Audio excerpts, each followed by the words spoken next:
Hello ladies and gentlemen, and welcome to the Formula LCS. I am Mike Dest, and that also is Mike Dest. Now as you can see, the cloning was a success, except for the part I lost a lot of hair. Speaking of success, one of these teams in this final is going to claim the Formula LCS title and claim success as they get to go to the Formula MSI.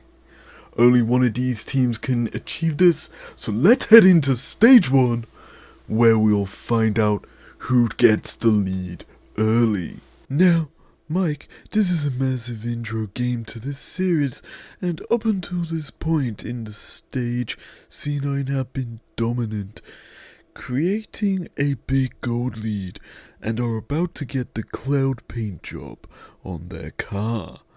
Both teams are in the area, and the Cloud Drake is being taken down by the spear thrower. However, the spears aren't pulled out along with the transistor's smite tool, and as such, TL essentially get to pick up their first cloud tint, and then the ensuing fight begins. TL's defensive tool dives onto C9's charm and spear thrower. TL's first engine goes unstoppable, trying to CC chain the same members, but lovely spear weapon ult negates it. But this does not stop the second engine, ripping apart C9's car and then pushing the spear thrower into TL's laser machine's ult, killing off C9's main weapon. Then Mike, it's compliments to the chef as the croc gets chopped and C9 lose their winning position and TL gain a purple paint job and claim the lead and also stage 1. Now Mike, stage 2 is actually very spread out, and to understand the brawl we need to go to the beginning. That's right Mike.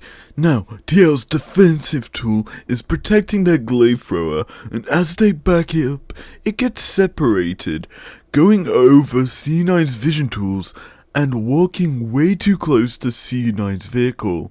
As such, it gets isolated and picked off. Then C9 look to claim the rest of TL's jungle, and eventually they find the TL glaive thrower, and their engine tries to knock it down immediately.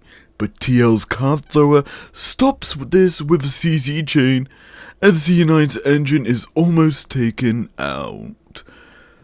But C9's defensive tool protects the engine, and the engine brings a full dive from C9's car onto the solo TL car parts, getting shut down and broken. Oh my, look Mike! The car thrower has no friends, no one to protect him, and no life after this, as it gets broken, leaving just the 2 transistors available to TL's vehicle, and one of them is about to die, as their pathing is just so poor. That's right, and in essence, he lingers in C9's mechanics, trying to take them out to stop any sort of push coming out from the Cloud team. But he ends up being forced into an area that C9 own, and thanks to them clearing out the vision previously when they caught out the glaive thrower.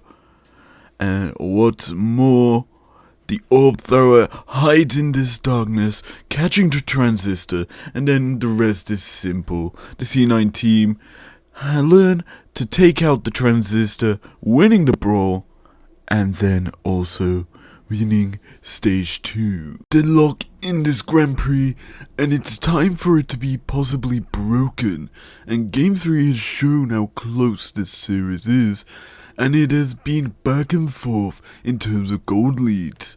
But this play opens up this game and grants the fight winner stage 3. TL are zoning away C9 from the ocean paint job, as the last objective they went for got stolen, so they don't want a repeat of that incident. C9 looking to engage Mike with their defensive tool. He goes in and only grabs TL's defensive tool, along with the dive tool locking up the orb thrower. Oh my! The orb thrower is nuts! 3-man ult pulls in. Stopwatch usage as well to negate the being taken out. Such an incredible play. Then the barrel thrower just pops the supporting members of C9. And he picks up a third, then the transistor gets 2. What is going on? Such an insane play, and thus TL head to championship point. Stage 4 is not the winning stage for TL, as big blunders cost them this round.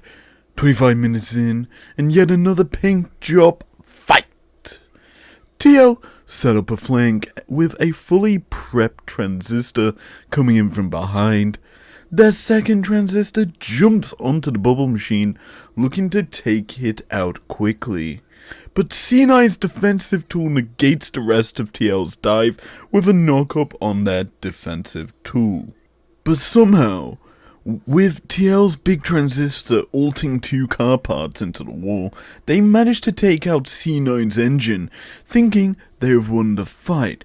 But their feather thrower frontlines, soaking up a bubble to the face, putting it to sleep, which applies a stack of juice for C9's plasma blaster to reposition and take out the primary damage source on TL's car.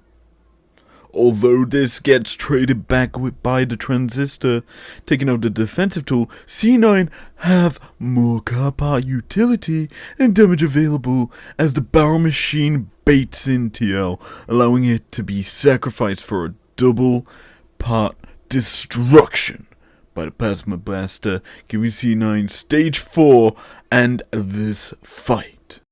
We interrupt this Formula LCS highlights to tell you that the Formula has lost its rights to the LCS after an outbreak of Mike Des, and as such, we take you to izlogic.business to finish out this episode with a teamfight breakdown. Hey everybody, I'm izlogic and welcome to me breaking down the start of Game 5 and how C9 took the win of this series and the LCS Championship alongside it. So, we start this off C9 hiding in a brush topside in which Blabber has swept out with his sweeper start.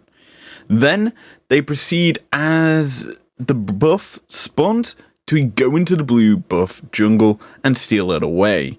What's more, Alphari steps up into C9's wave to force an early push as he expected Blabber to start on his side, probably his blue buff like he has in 3 of the 4 previous games this series, and he would have been probably alerted to it by his coach in that his opposition starts blue, works his way up to the top side and forces a play that way. And essentially TL have no clue which side Udyr has actually started, due to the fact that both side lanes are not showing on the map. Now, in this sort of situation, TL are probably expecting one of the lanes to fake leash, probably top side, and then the Scion will walk into the top lane after TL basically get an early wave push. That's the sort of thing that wants to happen.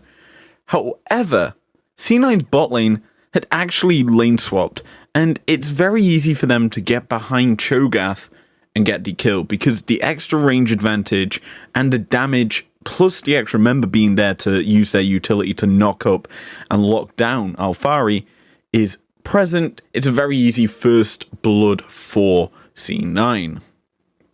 Now, the next insane thing we need to talk about is Fudge's Scion using the Scion passive amazingly. In essence, he goes into the the blue side jungle for C9, and he basically double camps. He leashes the blue buff for himself into the Gromp and takes them both away.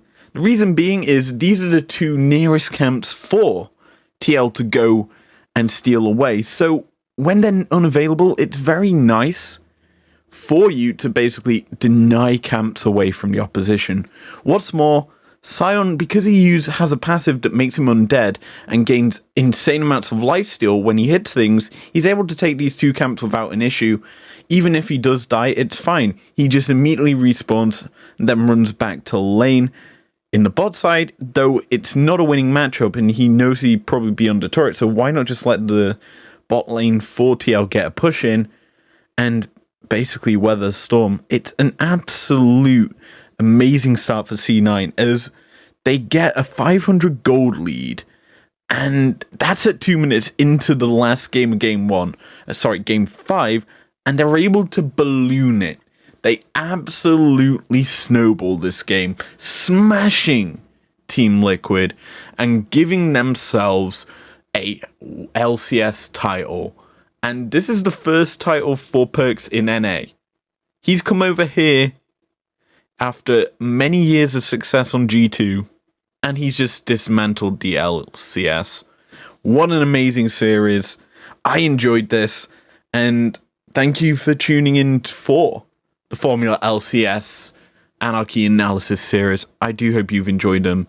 They've been insanely fun to make, and I will see you guys for MSI, basically teamfight breakdowns, and the predictions for each group.